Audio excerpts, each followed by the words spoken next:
Class, hope you're doing well. Today's short video will be over the American Empire. During the era of new imperialism, how does the United States expand? Well, we know the United States expanded and goes coast to coast before the Civil War, and they expand their territory in the continental United States, but what about outside of that? Well, the first place outside of the continental United States is in 1867, Alaska is purchased. Alaska's purchased. The next purchase is Hawaii. That's in 1898, which is the same year that the Spanish-American War started. So what is the Spanish-American War? Why does Spain go to war with the United States? Well, the biggest factor to this is the explosion and the sinking of the USS Maine. The USS Maine is a ship outside, operating the Gulf of Mexico, parked outside of Havana, the capital of Cuba. Now, Spain is involved in Cuba and the United States. There's some tension there because they want Spain to get away. They're employing the Monroe Doctrine. They're saying, European countries, stay away from Cuba, Spain. Well, Spain is still involved. The tension there, when the USS Maine blows up, everybody thinks, well, it's got to be Spain. Spain blew up one of our ships,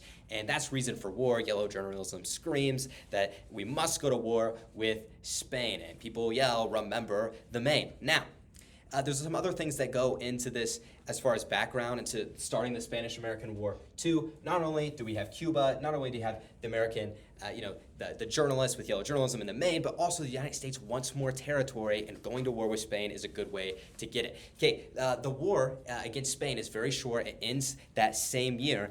They call it a splendid little war. We go down, we beat the tar out of Spain for a few months, and Spain surrenders, Battle of San Juan's Hill, the Rough Riders, Teddy Roosevelt leading them, and whatnot.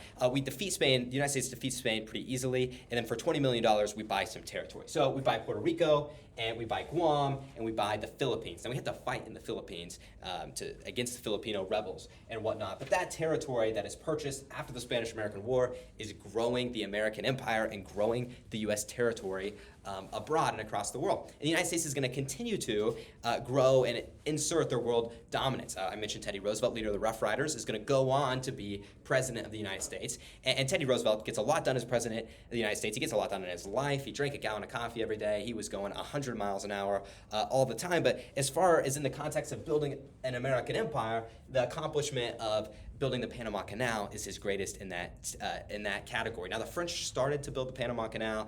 They were unable to get it finished. There were a lot of losses. There were a lot of deaths and sicknesses. The United States takes over in 1904. It takes us 10 years to finish it. 1914, the canal is finished, but the canal is very complicated. It's 50 miles long. It's one of the 7 modern wonders of the world. It really has to take ships and logs and move them above mountains to put them back onto the other side. It connects the Atlantic and the Pacific Ocean. Overall, the United States dominance is growing, leading up to World War I, which we will eventually join at the end in 1917. Thank you. Hope you have a great day.